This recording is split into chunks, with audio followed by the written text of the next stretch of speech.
Um, ano mensahe ang kailangan marinig ng mga Gemini sa buong buwan ng August 2024? Pwedeng nangyayari na to o mangyayari pa lang. Kung hindi man para sa inyo itong magiging reading, iba ka para sa someone na malapit sa inyo o sa kakilala nyo mismo. Baka may lumabas na gender mamaya, gawin nyo na lang energy. Masculine at feminine energy. Pwede rin naman yung lalaki, siya yung extrovert at yung babae yung introvert, at pwede rin na wag nyo nang pansinin yung gender o as long as tama naman sa sitwasyon nyo yung reading ay ganun na nga lang. Wag nyo nang pansinin ang gender. Ang cute mo mga drawing.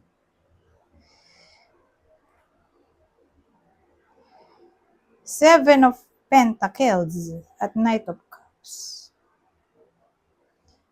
Ano to? Parang may iba sa inyo na parang kasi nagde-daydream yung babae dito, di ba? Daydream niya siguro yung crush niya o someone na interested siya. Crush o boyfriend, babae kasi ito eh. Sa bagay, hindi natin masasabi kung sino yung bida dito, babae ba, lalaki. So ganito na lang. May someone o may iba sa inyo na nagde-daydream tungkol sa karelasyon nila siguro o crush. Ngayon, kung single, siguro mapapaisip-isip sila tungkol sa kanilang future love interest. Mapapaisip sila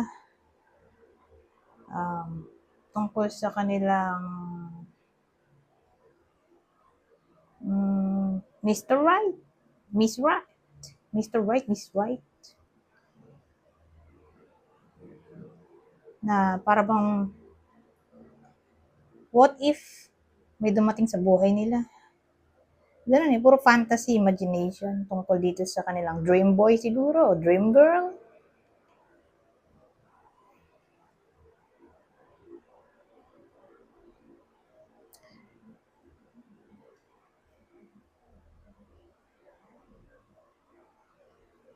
So yan, parang absent-minded. Magiging absent-minded ang iba sa inyo sa pag-iisip palagi tungkol sa kanilang taong nagugustuhan. So ganyan yung pwedeng mangyari sa August. Pero sino kaya? Kung in a relationship, sino yung Gemini na maaaring maging ganito? Palaging absent-minded, palaging nag-iisip tungkol dito sa kanyang knight in shining armor o love interest. O baka karelasyon mismo. Ito yung partner. Aries, Cancer. So, yun yung partner ng Gemini. Eh, kung crush lang. Halimbawa, may crush yung iba sa inyo. So, sino to? Para malaman nyo kung para sa inyo ba to o hindi itong reading. Taurus, ang crush. Taurus ulit. Dalawang card, Taurus pa rin. No? So, wag na natin baguhin yan. Specifically, para sa Taurus. Taurus na crush. Eh, single.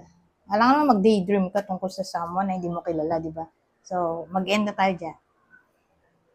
Kasi kung single na wala pang dumarating, edi useless kung ano, maglalagay pa tayo ng pang-determine, di ba, clarifier. Anyways, punta tayo dito. Ano ang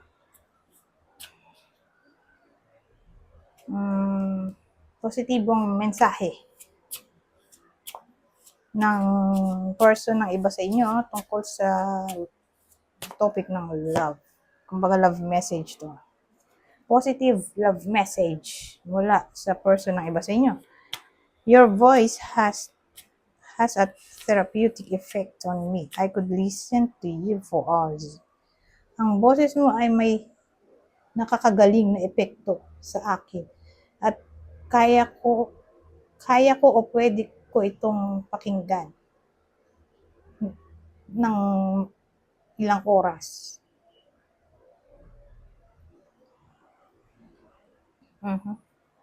So, sino kaya to? Kaninong person ng iba sa inyo to? Para malaman nyo kung para sa inyo ba itong mensahe. So, pwedeng nang manggagaling yung mensahe na yan sa Libra. Sagittarius. So, ito yung pinanggalingan ng mensahe, zodiac sign ng person ng iba sa inyo. Kuha pa tayo.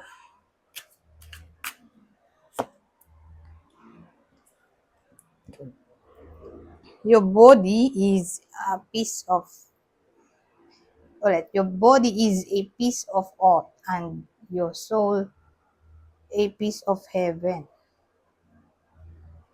Ang katawan mo ay piraso ng art at ang iyong kaluluwa ay piraso ng langit. Tagalog na tagal. O, ewan ko. Ganyan yung dating. So, kanino naman kaya galing yan? Kaninong person ng Gemini? Kapwa nila Gemini. Ito, Capricorn.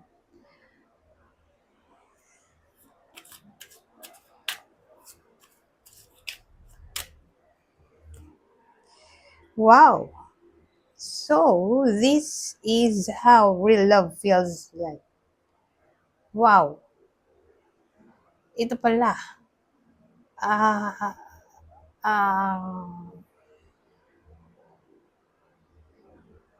So, ito pala. Ang hirap sa mo English. Tagalog yun. Wait lang. Ang hirap nito. So, ito,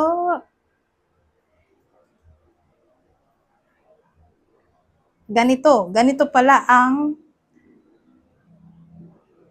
totoong pag-ibig. Ganito pala ang totoong pakiramdam ng pag-ibig. Ay, ganon. Ang hirap sa matagal.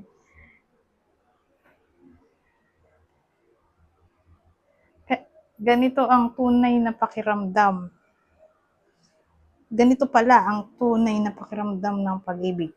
Ewan ko. Ayun na magtagalog, ang hirap eh.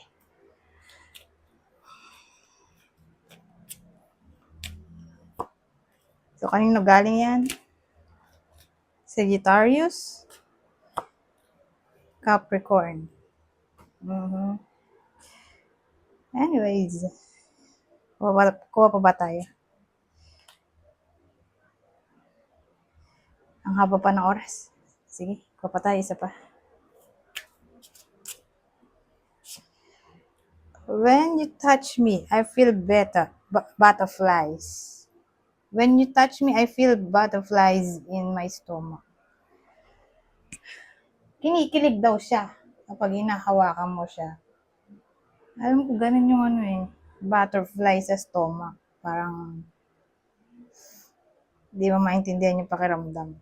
Pero sa tingin ko yun yung meaning nito. Kinikilig siya kapag hinahawakan mo siya. So, kanino kaya? Galing to? Person ng Gemini na Libra. Libra ulit. Dalawang card. Parehong Libra. So, specifically, sa Libra, na partner o person o crush o ex.